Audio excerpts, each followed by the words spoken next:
Moving the lugs out of a 2011 Ram 1500 Without pulling the axle. without pulling the axle.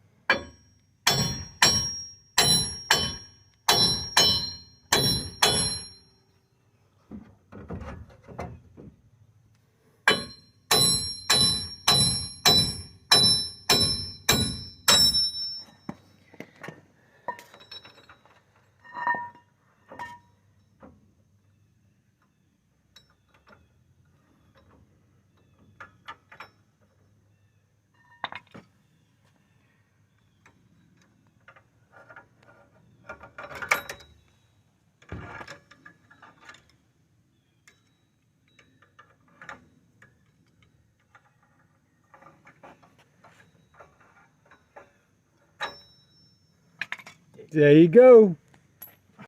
Okay, YouTubers. This is how we get the lug nut back in. It's a pain, but it's doable without pulling the axle. We've already got one in.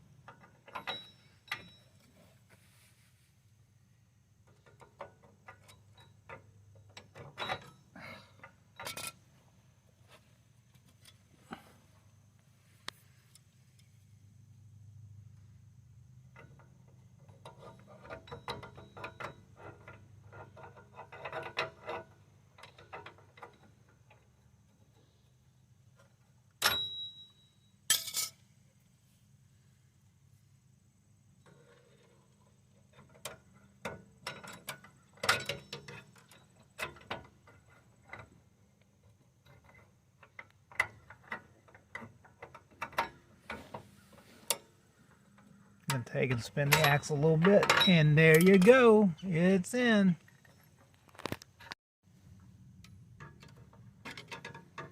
Twist it. So. There you go. You want to look in your... Torquing the nut back. We just added a nut over the lug nut, and we're going to tighten up the lug, the new lug on it, and press the new lug back into the axle. And that's how it's done.